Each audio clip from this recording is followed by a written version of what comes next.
The following podcast is brought to you by the Johners Podcasting Network, found exclusively at WrestlingWithJohners.com.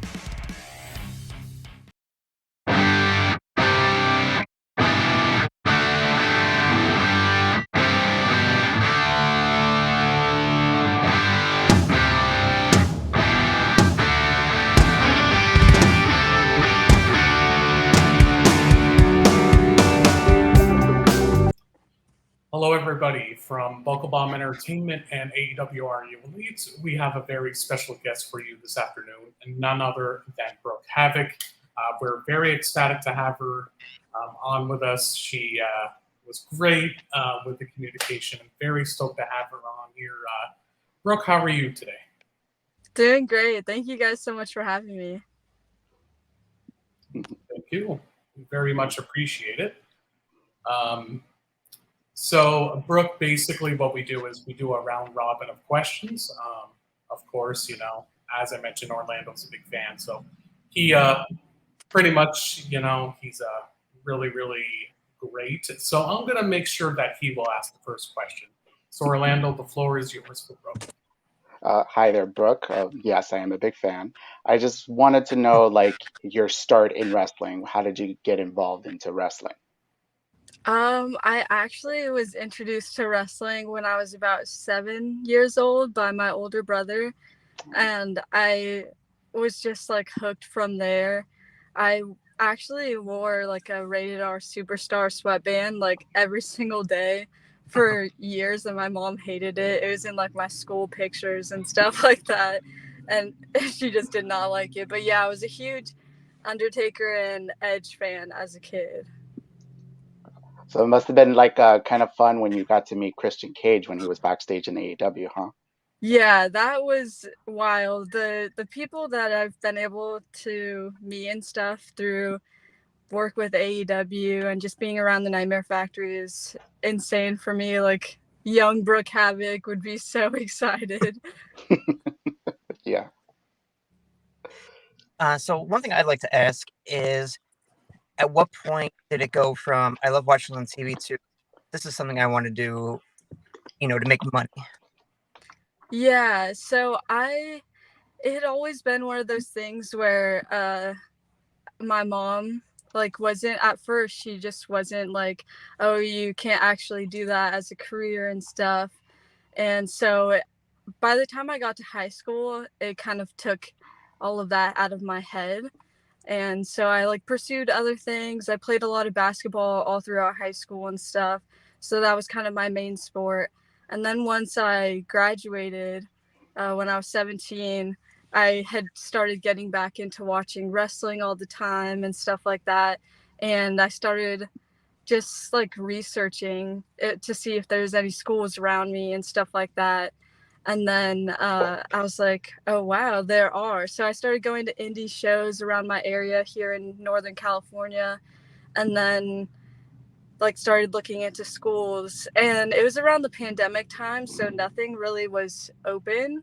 And then I saw the applications for the Nightmare Factory, and I was like, if there's any time to try, it's right now. And I didn't really have any hopes of it actually getting selected, being in California. But I got that call. I was literally at work, and I left my car, and I was talking to Carolyn, QT's wife, and right after our conversation, I just cried because she was like, oh, you're accepted to the Nightmare Factory. And I had about 2 months to just pack up my whole life here in California and drive the 2,500 miles across the country and just go for it. So that was kind of like the crazy start to this journey. That's an amazing story. I mean, one thing that I love, but you know, when we put our minds to it, when we put our hearts to it for professional wrestling, we want to chase that possible dream that turns into reality. So, very great story, Brooke. I really love that a lot. Thank you. And actually, like that's something like my mom was really big with like helping us just keep the mindset that anything is possible as long as you give it like 110%. Somehow, some way, something will come out of it. So once she saw I was really serious about wrestling, she was like 100%. She's my biggest fan. She's helped me out with so much, getting me out to the Nightmare Factory and stuff like that. So now like my whole family's like on board and it's great. Family support's definitely important. Yeah, of course. So how did it feel going into the Nightmare Factory? Like how did it feel meeting Cody, QT, in person? That stuff was insane. It's still like the whole thing is still so surreal to me. But getting to meet them on the first day and stuff, I was like the most nervous I've ever been. And just getting to learn from them and stuff. They're literally two of the best trainers in the whole world, I would say. And QT just has the greatest mind for wrestling. And not a lot of people know that about him, but I would definitely say if there are any beginners or anybody that want to learn how to wrestle, definitely check out the Nightmare Factory because you could learn tons and tons of information from people like QT and Cody. Yeah. I have to see like him in the independent circuit. He comes down here in Florida. I'm in Fort Lauderdale, by the way. So he comes here sometimes a lot. So I have to check him out. Yeah, such a good trainer. He just has loads and loads of information, and you could just tell he cares so much about training people and like sharing his knowledge and just passing it on. That's terrific. True story, actually, Brooke. So I've actually interviewed somebody last summer, Hayden Backlund. Yeah. Pretty sure you know who Hayden is. He's got a good persona. I will say that. I would love to interview him again. And the other true story is, I think this is cool. You actually debuted, maybe you can correct me if I'm wrong here, the day before my birthday last year, so January 26th. So I thought that was cool too. And you actually had your first dark match on that day, I believe it was. Yeah, that was my very first singles match ever, and it was against Britt Baker on Dark. So it was definitely like I had all of the nerves going into that. But Britt Baker is such a good wrestler, so I couldn't have asked for a better person to get into the ring with and just learn from that experience with. That's pretty awesome, Britt Baker. I mean, I'm sure that was a good, mentor for sure for your first match. So congratulations on that.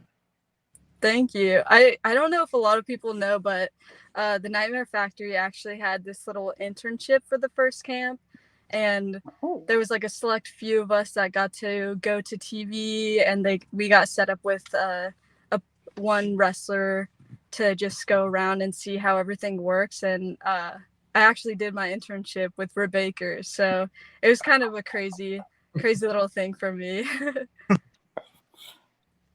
That's amazing. So my question for you, Brooke, after your recovery, I do know you had a couple matches with All Pro Wrestling, most recently with Marina Shafir. So that's a very great accomplishment. Can you tell everybody on Buckle Bomb Entertainment and everybody on Our Youth Elite how that experience was?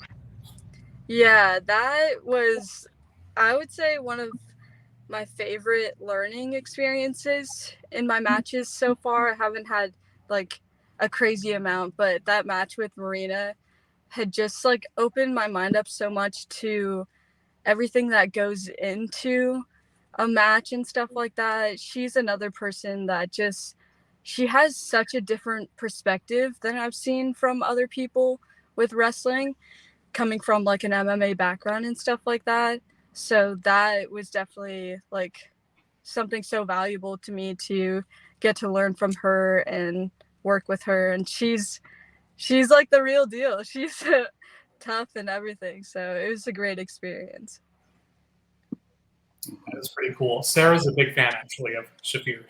So, Sarah, I wanted to add in that question. I mean, that's a great accomplishment. I mean, considering, you're young and fresh and ready to go from your unfortunate torn ACL, but very, very happy that, things are looking more promising, more than ever for Brooke Havok. So. Yeah. Doing it with those injuries, all I could do is just keep working hard and just keep trying to get back to it. So I'm just excited for the future, you know? Mm-hmm. One of my questions was, how did you keep busy during, your ACL injury when you're training and then all of a sudden you can't train? I did notice you were on TikTok. That's how I, started on TikTok. I'm like, be. So, I mean, what was your way of keeping busy, pretty much? Um, TikTok was kind of just a fun thing to do, definitely. And then literally I was watching wrestling 24/7, going to the gym all the time. And I think the gym has been like the biggest thing for keeping me positive throughout both injuries.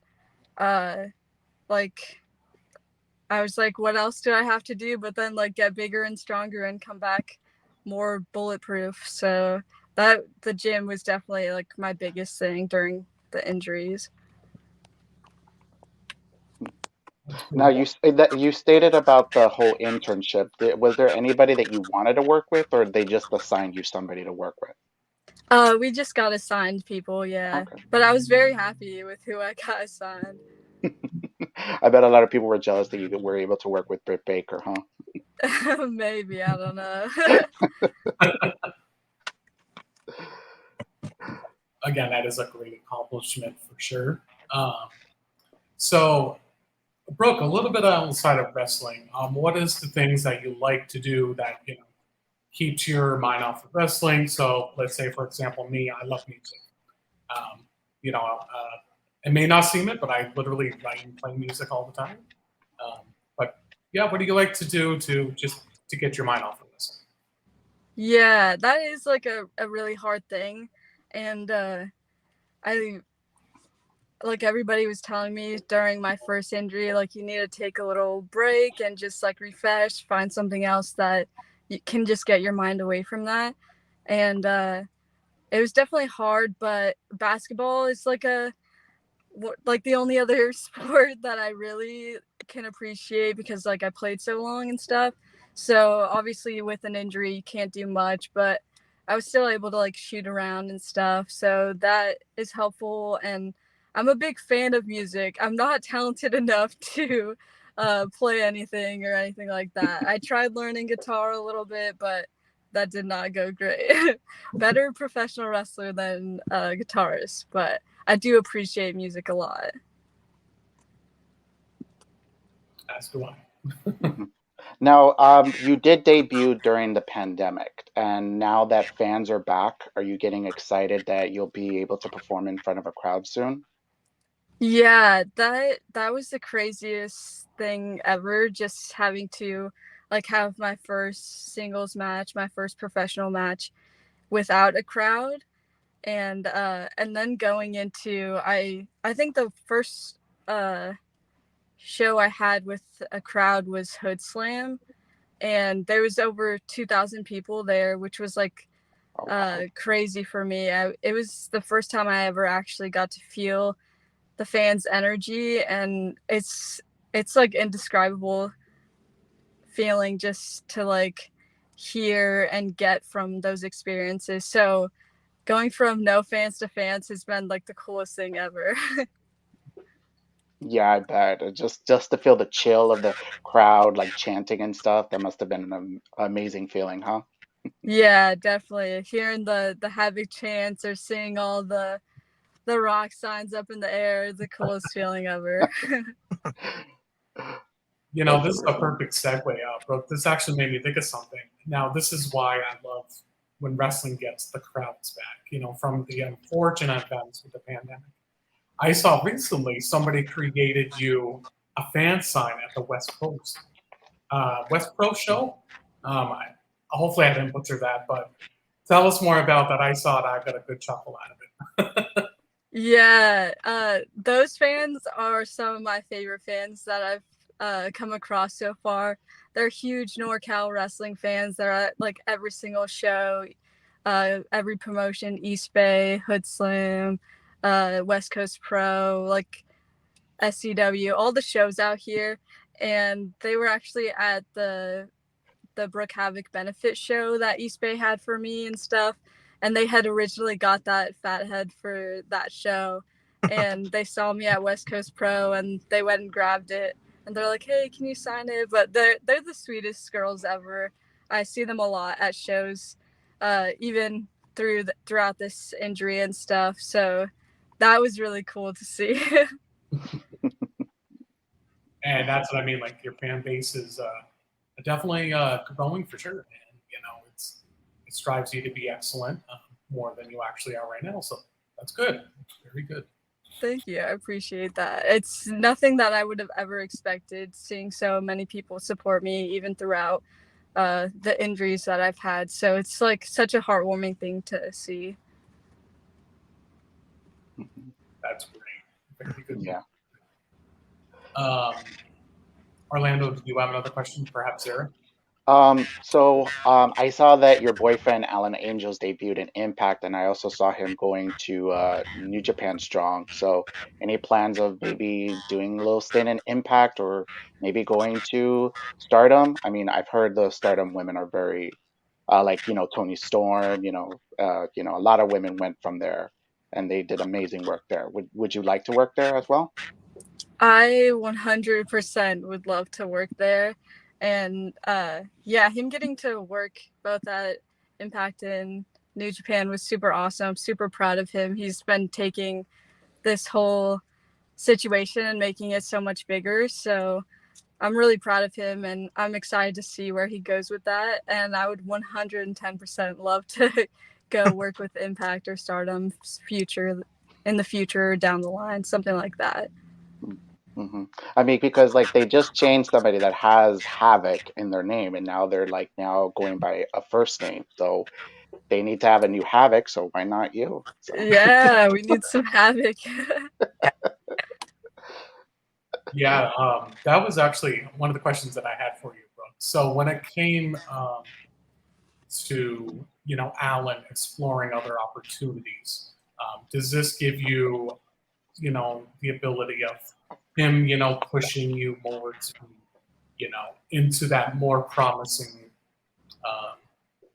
how can I word it, the more promising concrete to your career? Do you feel like it's in good hands now that Alan will technically be there by your side a lot more? I'm super excited for him and everything. I don't know how much it would mean that we're working together. I know a couple like promotions will definitely work together out, like Pride Style. We're coming out together, and same with Pandemonium.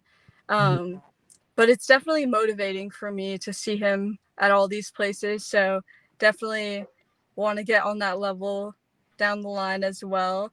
I would love to like maybe tag with him and stuff as well once I'm cleared again. So yeah. yeah, there's nothing wrong with that. And also, you could go to PWG. They're having some shows as well. So why not there? Yeah. Have you been there? Have you been to PWG? I have not. I really wanted to go down there a couple of times, but I just haven't had the chance to. But I definitely watch, and I have a lot of friends that like from the NorCal area that are always on the PWG shows, which is super cool to see and stuff like that. Great. Actually, I got a very interesting question there, Brooke. So when you got the unfortunate injury that you suffered, there was another one that suffered the same injury, and that was Layla Hirsch. And the reason why I'm bringing that up because it occurred against Layla. I'm just curious. Did Hirsch probably maybe touch base with you, like, hey, if you ever need help, with your process of healing, I'm right here. Anything on that? Yeah, definitely. That night when the injury happened, she was like right next to me with as well as Cody and stuff in the sports room and everything, and definitely checked back with me. So like she was like the sweetest ever. Like she didn't really have to at all. It was like a self-inflicted like freak accident injury. So it was really sweet of her to keep checking up on me, and throughout the months she's like reached out and stuff, and I reached out when I heard about her injury as well. So I hope she has the speediest recovery and comes back and kills it again. Speaking of Cody, how did you feel when he returned to WWE? What was your reaction? I was super excited for him to see him still get to keep the American Nightmare, and basically everything that he built himself was such an inspiring thing. And like his whole story is such an inspiring one, and to have him as like a coach and mentor is something like I am so grateful for. So I was super excited and happy for him. Yeah, I was very excited. I was there live at WrestleMania just to see him return. Everybody was freaking out, you know. So, It's you so know, it was awesome. yeah, it was so awesome. I was just like, like, oh, he's back, yay! Yeah, I was actually watching it with my mom, and she was like going to grab something, and I was like, "No, mom, sit down right now." And she's like, "What's going on?" And I was like, "Just wait." And then we both like freaked out together. It was awesome. Right. Now, with the return of Cody, does that give you some motivations on wanting to join WWE, or you're just wanting to just do the indie scene for right now and see where it goes? I would love to, because I didn't really get the chance to uh, run on the indies at all. I would love to get that opportunity first, and because I know that I could learn a lot from that and just build myself as a wrestler. And then of course I would love to somewhere down the road uh, get signed with a company. um, but I definitely want to have that moment to like work for it and just build myself up for that. Yes, yes, yes. And I'm hoping that you come down to Florida. They have some indie shows around here, so hopefully I get to see you in person, you know. Yeah, but also I would never deny any opportunities as well. Now Yeah. come to Minnesota. Don't listen to Orlando. No, Florida needs some shows. No. I actually, that was one of the roughest things about the injury is I had so many uh, future bookings, like in so many different states that I was going to Mm, debut at. I was supposed to debut in Canada as well, and then it just all got kind of stripped away from me. So it was such a gutting feeling. right. Ah, that sucks. I'm sorry to hear about that. It's all right. It'll come back hopefully. Well, I mean, yeah, now that crowds are back, now there's like a lot of like indie shows and stuff. It's amazing just to see like on YouTube and other platforms, you know? Yeah, definitely. Yeah, I'm definitely feeling more optimistic that things are opening. Like literally, things are coming to full circle now. So yeah, I mean, I like the mindset, Brooke, because it's always good to start small before going big. I've always believed in with that because actually I just moved to the state of Minnesota recently, and I wanted to fulfill that dream, I guess, of starting fresh, starting new. Very glad that I did. Best decision I've ever made. So. Yeah, that's awesome. Hmm. So, since you were training in the Nightmare Factory, was there anybody in your class or in your internship that you are seeing now on AEW TV, or anybody that you hope for will be on AEW TV? I definitely hope to see like everybody from the different camps get their little time to shine at AEW and stuff like that. Getting to see people from my class like Hayden and Carly Bravo, Dean Alexander, TSF, all of them get their time to shine. It was really awesome to see and everything.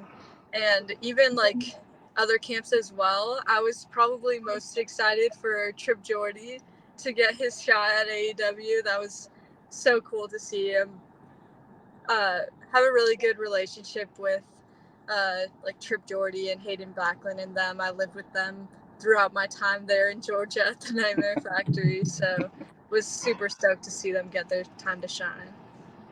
Oh, that's good. That's good to hear. That's good to I hear. mean, I do talk to Hayden here and there, so he's I like his, again, I love his persona. It's gonna work for him as being a heel someday, so it's gonna be great for him. I also speak to Karma Dean. I'm sure you know who Karma is. Yeah, definitely. She's the sweetest. She's really nice.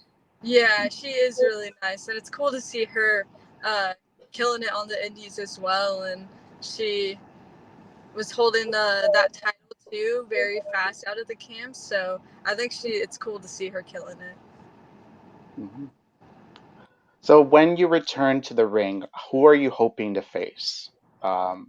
Whether in the indie ring, in AEW Dark, AEW TV, maybe in WWE?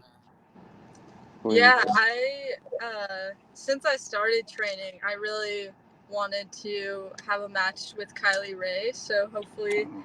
I could get a match with her. That'd be great. People like Kylan King, uh, Masha. Oh, Masha's really There's good. so many, especially seeing that she's always out here on the West Coast as well. I would love to have a match with her. Um, I would love to wrestle people from the different camps as well, like Julia Hart, Vicky Dreamboat. Just there's so many people on the list. I'm just ready to get back. You're making your list. You're Mhm. checking Yeah. it, you know? Not the Jericho list, but close. It's her it's her Cody list, you know, who she wants to face, you know, so she could check mark those. Yeah, Yes. I would love to have some rematches with people like Layla Hirsch and Maria Shafir as well. That'd be great. Maybe Britt Baker again. Hmm. Yeah. Yes. It's definitely possible. Like literally, I have my own little Facebook page where I support AEW through and through, and the names that you riddled off are definitely going to be some good ones. And again, those will definitely rejuvenate the career for you as well. So my other question, Brooke, I like to ask this to anybody that I interview. How did you get into liking pro wrestling? For me, I was actually a big WCW fan. I'm showing my age, but yeah, how did you get into enjoying wrestling and fulfilling your current dream? Yeah, it was introduced to me by my older brother, and then like I have two younger brothers, an older brother, and an older sister, so we kind of have a full house there. And him introducing all of us, we just like got hooked to it, and I would wrestle around, try moves on my younger brothers and stuff, get them in ankle locks and try body slams, suplexes, and stuff like that. So from there, we were all just like so in love with it, and we'd play the games against each other. It's always been a competition since there's so many of us. So it was just, we were all competing to like beat each other in the video games, learn more moves, and all of that stuff. That's amazing. True story. Like literally, the person out of all people that got me into wrestling was my grandmother. And as she got older, she's like, I don't like this crap. Oh. And I always thought, like, well, I always told her, like, you're the one that got me into it, though, Yeah. So it's amazing. That is really cool. So I was just wondering, did you meet any of your idols like that you grew up with? Like you said that you like Edge was one of your favorites, you know. Was there anybody else that you met in person and you're just like starstruck?